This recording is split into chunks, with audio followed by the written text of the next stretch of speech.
Okay, so we talked about this before with the Tesla autonomous snake. Well, it turns out Tesla isn't the only one that's looking for autonomous charging. Electrify America is now working on this little robot that is going to plug into a car and charge up an autonomous vehicle that needs a charge at one of their stations. So you can see the line is basically running from the machine onto this. You've got a camera up top with a light that will line up the plug correctly, apparently. Although I haven't seen any videos of this in action, and of course, with all the different types of cars and the different charging areas for each of these cars, and the different types of doors that are in front of these charging ports, there's a whole mess of things that they've got to come up with in order to make this a universal charging. They can't just make it for one vehicle like Tesla can. They've got to make it work for a dozen brands and ones that are still coming out. So it'll be interesting to see, but they are working on it. They've teamed up with a group. What was the group? It was oh darn, I had it there. Black and VTech. VTech, yeah, Black and VTech. Yeah, the engineering group that are putting this sample together. But again, there's no video of it running at this point. Just this standard snapshot of it. Still the screen share, but tell me that's not PVC pipe. Come on, It I looks dare like you. PVC pipe. Yeah, it does. It could be, and those silver straps look a lot like hose clamps. Yeah. Poser. So like you mentioned, you've got a bunch of different, like the doors, powered, unpowered, manual, and if it's manual, it's a flip up, flip down, slide left, slide, flip right, and then on the DC fast charge, like Tesla doesn't have a flap. Some people have a flap and it flips to the side. Some people have a flap and it flips down. On top of the DC lugs on the fast charger. And then what about cars like Tesla that have an adapter? So now you got to plug into the adapter. And does the human do that, or do you put it on the nozzle for the robot and the robot handles it, or what? And then of course the ultimate here. This is a combo charger. So guess what? You need two. You need two robots. One for CHAdeMO, one for CCS. Well, yeah, but ideally it would have a hand and it would go and grab the right charger and plug it in, right? I mean, not as shown. No, well, not this particular one, but yeah. I mean, that would be. Yeah, that would be best. Me, the easiest. But it would still need two hands, because if you have the CHAdeMO adapter, it would need to lift that little dangly thing and then put them together. So I have a question for the panel. Without using the acronym AV or the word autonomous, why do we need this? Well, I think that it is purely for the autonomous. I mean, it really is. I mean, when the fleets are going and charging and stacking up and move themselves off and parking for the night. Well, not just that. You get say you're watching a movie. Your movie's gonna take longer than the charge. You're now blocking the space. So even if there's like a special that moves your car out of the way, another one comes in. And then you've got apartment complexes and other multifamily situations. Go ahead, Russell. Sorry. No. I this is so ridiculous on the face of it that I can't take it seriously. There's so many problems. Like you said, you open the door. Let's say you know how to open the door, and there are different kinds of doors. You open there. Oh, damn, there's that little plastic cap on top. Now you've got to... And do you have it straight off? Do you yank it off? Does you pull it off, and does it drop on the ground? And if it does, do you lose that cap forever? That's gone. So I think the obvious thing is it circles us right back to the previous conversation about standardization. We need to figure out what we're going to do with EV charging infrastructure and need to simplify that down to one or two options.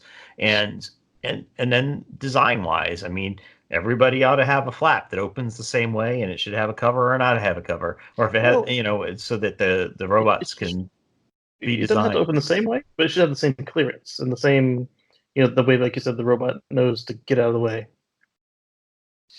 So it can still be pretty, but if the robot comes in, you know it's not going to break your flap. Or Electrify America just says, you know what, everyone's got to buy a VW product. Yeah. I can solve this problem with plugs for another everybody. story, but it's not going to be a story from 40 years ago in my youth. The Okay. story is one word: Flufferbot. This is Flufferbot. Okay, Bring him back from retirement. over automating something. You know, if you want to fix this problem, Yeah. pay humans to monitor charging stations and plug cars in. New Jersey. New Jersey, absolutely. Oregon, same, absolutely. Oregon quit though. Jersey. Pay a human to stand there and plug cars in and unplug them when they're done and wave the next car in or contact the driver. That's what I can solve that problem today, right now. You can still have the spatula. It gets the car out of the way and then puts the next one in and he plugs it in. Or whatever. That's fine too. Yeah. I just, so again, then this is like, oh, let's apply technology to make a creepy robot that's going to have some kind of freaky intercourse with your car, hopefully, and replace all the things in the right places when it's done. And I'm going to pass. So if you're playing the Russell drinking game, you're already wasted. Wait for the next. So if you've got a Tesla plug, Catamo, or the China plug, you are good. If you've got anything else, this bot will not work for you. Yeah, it is not a short road. This is going to be done over and over and over until there's more standardization. Yeah. Casey, let me ask you a question. Who's going to change the standard plug, Tesla or everybody else? Well, see what happened in Europe is Tesla changed. Good point. Very good point. No, I totally forgot about that. And you're right. They did. I just usually Tesla's so intransigent about making changes. Even worse in China, they changed too. So you had this like gas flappy looking thing on the side of the car and the taillight thing went away. Yeah. So you had the Tesla plug and then you had the China plug and they're next to each other. It was insane. Okay, Mark, I hijacked your story. Sorry. Nope, that's it. It's something that like we said before, many are going to be working on the autonomous problem. Will it be solved in any time in the near future? I don't believe so. I think there's going to be a number of iterations that are going to have to come through, and as Evan said, more standardization is going to happen before it even makes sense. I would really, and I know this again, maybe I'm just being like an old romantic or something, but I love the idea of having humans at these charging stations, even if they're juicing up AVs, like just the idea that there's someone there who can make sure that everybody's good, nobody's doing anything rude. Hey, guess what? A Ford F-150 just pulled into ICE one of the stations. There's a dude there is like, no, not going to happen. I'm going to call a tow truck right now. Yeah. You know what I mean? Like, if you step out of that vehicle, sir, I'm calling the tow truck. Right. Right here. I'm calling it right now. So you don't get even 30 seconds of your little fun. Yeah. We are so reticent to have people doing things. So since I'm in DC, I want to take you back about 15 years now, 20 years. They had a station by Shell that would automate your filling. You pull in and it would gasoline up your car. But there were so many different ways to do it. So first they decided that if you had the filler behind your license plate on the back of the car, you were out. It didn't work.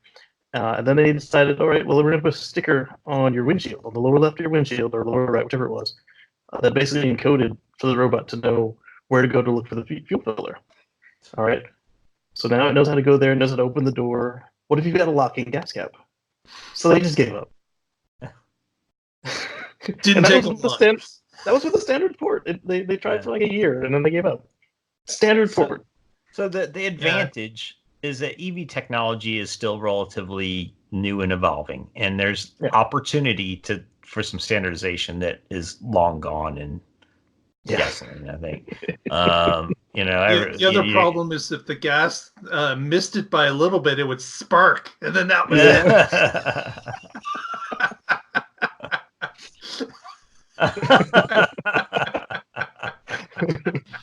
Sorry, that was my dramatic hamster. Wow.